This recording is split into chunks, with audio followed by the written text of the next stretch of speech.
Hello student, जय हिंद।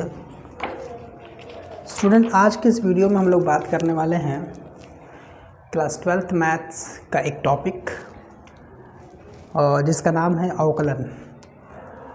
और आज इस वीडियो में अवकलन के वे सारे महत्वपूर्ण प्रश्नों के ऊपर बात करेंगे जो सवाल हर साल पूछे जाते हैं, है ना। तो आप इस वीडियो में लास्ट तक बने रहिएगा और जितने भी सवाल कराए जाएंगे उसको ध्यान से देखिएगा।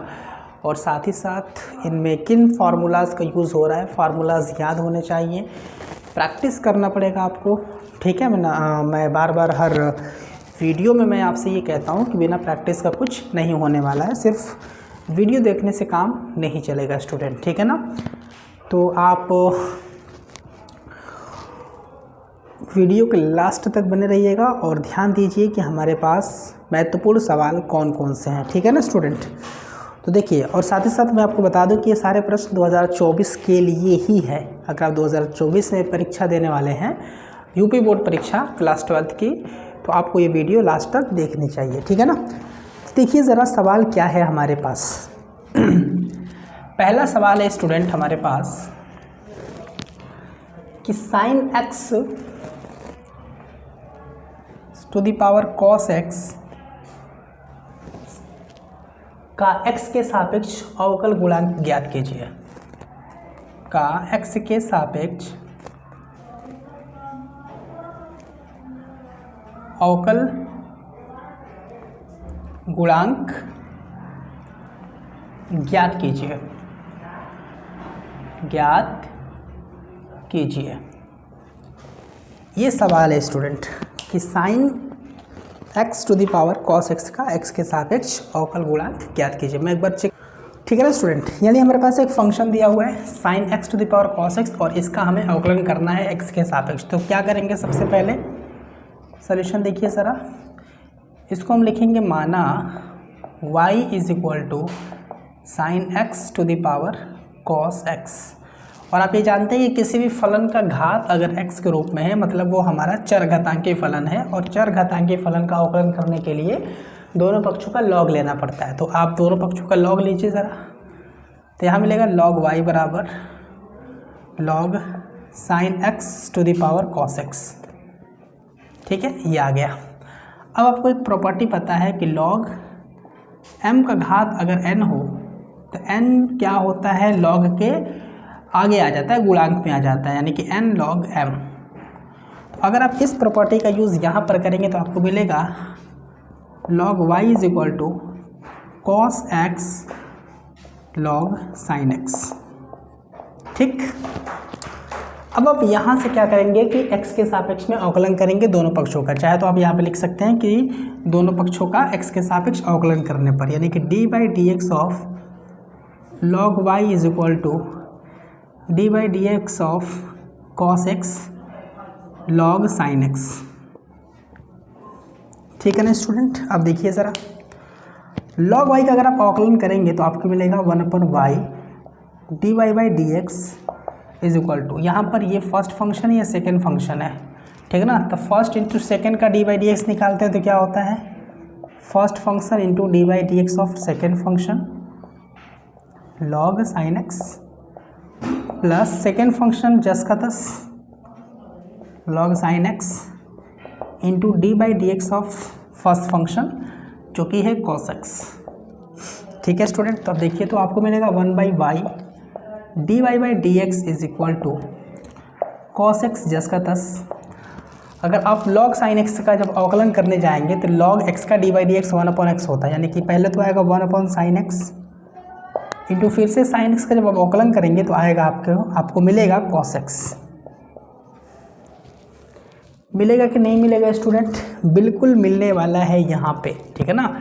और तो लॉग साइन एक्स का 1/sin और साइन का अवकलन वापस से हम करेंगे तो हमें मिलेगा कॉस एक्स प्लस यहाँ पर लॉग साइन एक्स जस का तस कॉस का जो डी बाई डी एक्स होगा वो होगा साइन एक्स, कॉस का अवकलन साइन एक्स, ठीक है स्टूडेंट। तो देखिए तो ज़रा आपको क्या मिलने वाला है, आपको मिलने वाला है स्टूडेंट, आप इस y को क्रॉस मल्टीप्लाई कर देंगे तो आपके पास आंसर एक तरह से आएगा देखिए तो ज़रा dy by d x is equal to यहाँ से y, फिर ब्रैकेट में मिलेगा cos अपॉन साइन, है ना, क्या होता है cot, तो cos x into cot x plus यहाँ से साइन एक्स को आप पहले लिख लीजिए, तो साइन एक्स, फिर उसके बाद लॉग साइन एक्स, ठीक है, जो कि हो जाएगा आपके पास, इस y का मान आप रख दीजिए, तो आपको y क्या रखना है यहाँ पे, sine x to the power cos x, तो आंसर आ गया sine x to the power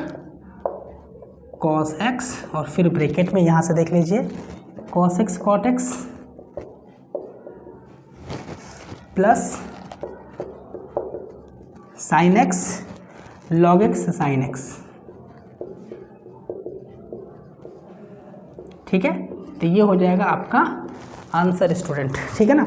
तो मुझे उम्मीद है कि ये सवाल आपको समझ में आया होगा कि हम sine x to the power cos x का x के सापेक्ष अवकल गुणांक कैसे करेंगे, अवकलन कैसे करेंगे, अवकल गुणांक कैसे ज्ञात करेंगे, या फिर अवकलन हम कैसे करेंगे, ठीक है स्टूडेंट। दूसरा सवाल देखिए ज़रा हमारे पास कि दूसरा सवाल क्या है। क्वेश्चन नंबर 2, दूसरा सवाल है स्टूडेंट कि यदि x बराबर a, यदि x बराबर a cos square 2t, cos square 2t तथा y बराबर a साइन स्क्वायर 2t है, a साइन स्क्वायर 2t है, तो dy बाई डी एक्स ज्ञात करना है, तो dy बाई डी एक्स क्या करना है, ज्ञात करें, ये ज्ञात हमको करना है, ठीक है ना स्टूडेंट। तो देखिए तो ज़रा सोल्यूशन हम कैसे कर सकते हैं। देखिए हमारे पास दिया है x बराबर a cos square 2t, right side में यहाँ पर कौन सा वेरिएबल है, t है, यानी कि t के सापेक्ष हमको अवकलन करना पड़ेगा, यानी कि d by d t of x is equal to d by d t of a cos square 2t, ठीक है ना। तो देखिए तो ज़रा क्या मिलेगा, dx बाई डी टी बराबर a बाहर आएगा, और cos स्क्वायर 2t का जब आप अवकलन करने जाएंगे तो 2 cos 2t,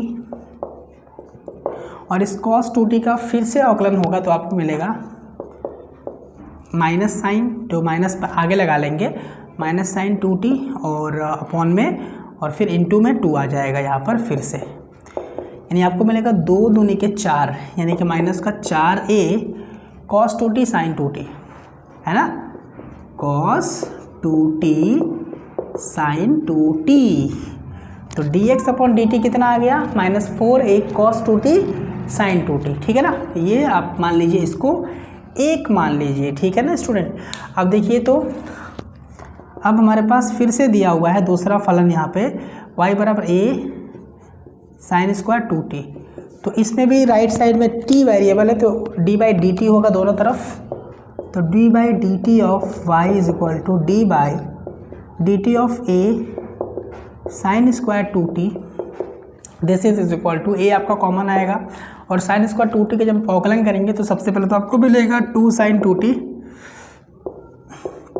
और इस साइन 2t का फिर से अवकलन करेंगे तो आपको मिलेगा cos 2t इंटू 2, यानी यहाँ पर भी आपको मिलने वाला है student dy by d T बराबर 2 दूनी के 4a, है ना, 2 दूनी के 4a, और देख लीजिए यहाँ पे sine 2t into cos 2t, this is 2। तो अब अगर हम 1 में 2 से भाग लगा दें, 1 में 2 से क्या लगा दें स्टूडेंट, भाग लगा दे, तो देखिए ज़रा क्या मिलेगा हमको, चाहिए dy बाई डी टी ना, dy बाई डी एक्स चाहिए, dy बाई डी एक्स चाहिए, dy बाई डी एक्स चाहिए, तो हम यहाँ पर 1 में 2 से भाग नहीं लगाएंगे बल्कि 2 में 1 से भाग लगाएंगे, 2 भागा 1 से, ठीक है ना। तो देखिए तो इसमें जब इससे आप भाग देंगे, इसमें इससे भाग देंगे, इसमें इससे भाग देंगे, तो देखिए क्या मिलेगा आपको, मिलने वाला है student dy by d T बटे में dx बाई डी टी बराबर 4a sign 2t cos 2t, 4a sign 2t cos 2t और बटे में minus 4a cos 2t sign 2t, sign 2t। ठीक है, तो देखिए तो ज़रा क्या होगा, साइन 2t से साइन 2t, कॉस 2t से कॉस 2t, 4a से 4a कटेगा और यहाँ से dt से dt कटेगा और आपको मिलने वाला है स्टूडेंट यहाँ पे क्या, आपको मिलने वाला है यहाँ पे dy by d x is equal to minus का 1, dy by d x is equal to आपको मिलने वाला है माइनस का 1। तो इस तरह से स्टूडेंट हमारा आंसर आ जाएगा, बहुत ही आसान है। यहाँ पर दो अलग अलग इस तरह से प्राचल समीकरण इनको बोला जाता है, तो इनका अवकल गुणांक हम इजीली फाइंड कर सकते हैं, है ना। पहले समीकरण 1 आएगा, फिर समीकरण 2 आएगा, फिर 2 में 1 से भाग दे दीजिए, आपके पास निकल करके आ जाएगा कि dy बाई डी एक्स हमारा क्या होगा स्टूडेंट, ठीक है ना। तो चलिए स्टूडेंट, अब तक हमने 2 सवालों को हल कर लिया है। अब हम आगे बढ़ते हैं और हम बात कर लेते हैं हमारे तीसरे नंबर के सवाल पे, सवाल के ऊपर कि तीसरा नंबर का सवाल हमारा क्या है। सवाल कह रहा है यदि y बराबर log x to the power x, तो सिद्ध कीजिए कि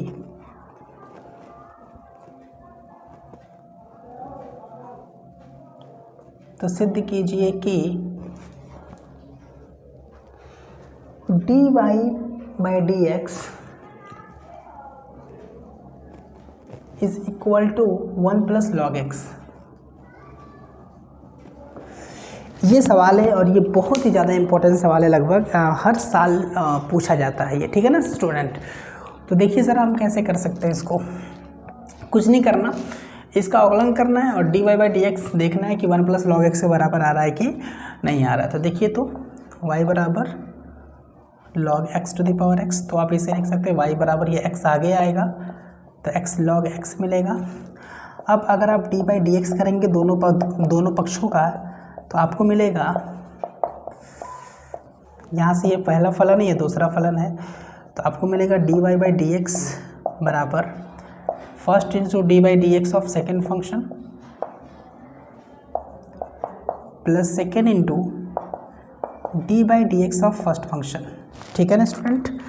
तो देखिए तो क्या मिलेगा आपको मिलेगा dy by d x equal to x, log x का d by d x 1/x plus log x, और x का डी बाई डी एक्स 1 होता है। तो अगर आप इसको हल करेंगे तो फाइनली आपको आंसर मिलेगा x से x कट के dy by d x is equal to 1 plus log x, 1 plus log x, और यही क्या करना था, सिद्ध करना था। तो बस ये प्रूव्ड हो गया,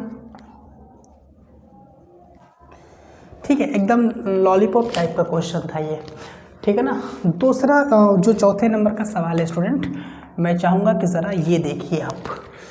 सवाल कह रहा है कि यदि y बराबर under root of 1 minus x upon 1 plus x, तो सिद्ध कीजिए कि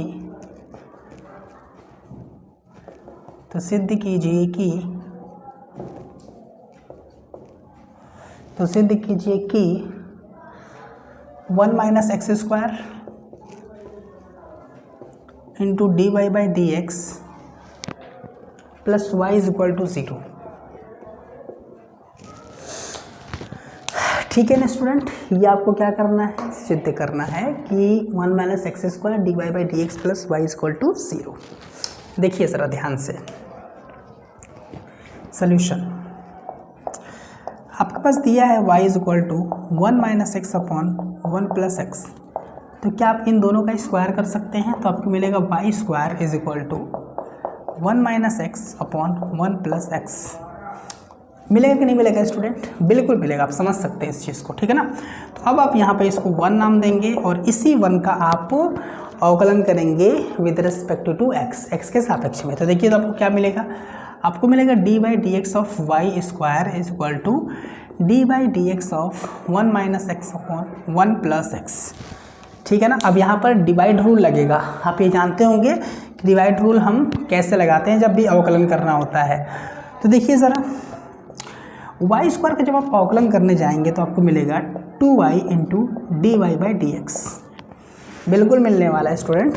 2y है ना, वाई स्क्वायर का x to the power n का n x पर n माइनस वन वाला, तो 2 आगे आएगा y पर 2 माइनस वन, ठीक है। फिर उसके बाद ये x और y अलग है तो y का वापस से अवकलन होगा तो d y by d x आएगा इक्वल टू, हर को आप जस का तस रखिए, into d by d x अंश का, माइनस अंश को आप जस का तस रखिए, into d by d x हर का, और आप पूरे का अपॉन में क्या लिखेंगे, हर का स्क्वायर, 1 प्लस एक्स का होल स्क्वायर, ठीक है। मैं इसी चीज़ को आगे बढ़ाता हूँ, देखिए ज़रा, 1 प्लस एक्स, 1 का अवकलन 0 होगा, माइनस एक्स का अवकलन 1, माइनस 1 माइनस एक्स जस का तस, 1 का अवकलन फिर से 0 और प्लस एक्स का अवकलन 1, और पूरे के बटे में स्टूडेंट 1 प्लस एक्स का होल स्क्वायर, ठीक है ना। तो देखिए सर आपको क्या मिला, आपको मिला यहाँ पे 2y d y by d x is equal to, ये देखिए -1 है ना, तो -1 का जब मल्टीप्लाई होगा तो यहाँ पर आएगा -1, फिर प्लस माइनस माइनस एक्स, फिर यहाँ पर 1 माइनस एक्स है तो इसको तो भूल ही जाइए, -1 फिर माइनस माइनस प्लस का x अपॉन में 1 प्लस एक्स का whole square, this is equal to, यहाँ पर स्टूडेंट क्या होने वाला है ज़रा देखिए, तो यहाँ से प्लस का x माइनस एक्स कटने वाला है और ये माइनस एक माइनस का 2 मिलने वाला है, और नीचे है 1 प्लस एक्स का होल स्क्वायर, ठीक है ना। तो आपको मिला 2y d y by d x बराबर माइनस का 2 अपॉन 1 प्लस एक्स स्क्वायर। तो यहाँ पे क्या कटेगा स्टूडेंट, यहाँ पे कटेगा 2 से 2, तो अब आपको मिलेगा y d y by d x is equal to minus का 1 अपॉन 1 प्लस एक्स स्क्वायर। अब यहाँ पर एक काम करना पड़ेगा स्टूडेंट, ठीक है ना, क्या काम करना पड़ेगा, दोनों पक्षों में y का गुणा करना पड़ेगा। ऐसा क्यों हो रहा है अभी क्लियर हो जाएगा। तो जब हम दोनों पक्षों में y का गुणा करेंगे तो यहाँ पर आएगा y square d y by d x, और यहाँ पर आएगा minus y upon 1 plus x square. समझ पा रहे हैं स्टूडेंट, बिल्कुल समझ पा रहे होंगे आप, ठीक है ना। तो अब देखिए ज़रा स्टूडेंट, वाई स्क्वायर किसके बराबर है, क्या हम कह सकते हैं समीकरण 1 से कि वाई स्क्वायर इसके बराबर है, तो आप रखिए ना यहाँ से 1 minus x upon 1 plus x, ठीक है स्टूडेंट, समझ में आया इतना। D y by d x आपका जस का तस equal to minus y upon 1 plus x का होल स्क्वायर। तो क्या हम ये कह सकते हैं स्टूडेंट कि ये 1 प्लस एक्स और यहाँ से 1 कट जाएगा, बिल्कुल कटेगा, आप समझ पा रहे हैं स्टूडेंट, कट जाएगा। अब यहाँ से 1 प्लस एक्स क्रॉस मल्टीप्लाई करके यहाँ से मल्टीप्लाई होगा, तो हम यहाँ से लिखेंगे 1 माइनस एक्स ऑलरेडी है, और जब इसका मल्टीप्लाई करेंगे तो ये प्लस में आ जाएगा 1 प्लस एक्स, है ना, एक्स्ट्रा आ जाएगा, फिर into d y by d x is equal to आपको मिलेगा यहाँ पर स्टूडेंट माइनस वाई मिलने वाला है कि नहीं मिलने वाला है, मिलने वाला है। a माइनस बी और a प्लस बी का सूत्र क्या होता है, ए स्क्वायर माइनस बी स्क्वायर होता है। तो क्या हम कह सकते हैं कि 1 माइनस एक्स और 1 प्लस एक्स को मिला करके लिख सकते हैं 1 माइनस एक्स का होल स्क्वायर, बिल्कुल कह सकते हैं, और into d y by d x, minus y इधर लेकर के आएंगे, प्लस का वाई इधर बचेगा 0। तो स्टूडेंट हमने ये सिद्ध कर दिया है कि अगर y बराबर इतना है तो इतना प्लस y बराबर 0 होगा, ठीक है ना। यहाँ पर हमने क्या कर दिया, हैंस प्रूव्ड, हमने ये सिद्ध कर दिया स्टूडेंट, ठीक है ना। तो इस वीडियो में हमने 4 सवालों को हल किया है, और ये 4 सवाल हर साल पूछे जाते हैं, अवकलन के मोस्ट इम्पॉर्टेंट सवाल हैं ये सारे के सारे। तो पेपर में अच्छे परसेंटेज लाना चाहते हैं, अच्छे नंबर से पास होना चाहते हैं कि आपका परसेंटाइल अच्छा बने, तो आपको ये वीडियो लास्ट तक देखना चाहिए, और अगर आप यहाँ तक देखे हैं तो लास्ट तक देख चुके हैं, ठीक है ना स्टूडेंट। तो इस वीडियो में हमने टोटल 4 अवकलन के प्रश्नों को देखा, और ये सारे प्रश्न मोस्ट इम्पॉर्टेंट हैं। तो आपसे यही मेरा डिमांड रहेगा कि आप प्लीज़ सपोर्ट करिए, चैनल को सब्सक्राइब कर दीजिए, वीडियो को लाइक कर दीजिए। मुझे पता है कि आप नहीं करेंगे, लेकिन फिर भी बोलते हैं, मेरा काम है बोलना, आपका काम है नहीं करना। अगर आप करते हैं तो आपका बहुत बहुत आभार। आपको ईश्वर बहुत सारी खुशियाँ दे, आपको बहुत आगे लेकर के जाएं, आप अपनी जीवन की तमाम इच्छाओं को पूर्ति कर सकें और बहुत आगे जाएं आप, ठीक है ना। इस तरह सपोर्ट अगर आप कर रहे हैं तो करते रहिए, और हमारा और भी हौसला अफजाई के लिए आप वीडियो को लाइक ज़रूर कर दीजिए, और आप अपना बहुत ज़्यादा ख्याल रखिए। जय हिंद, वंदे मातरम।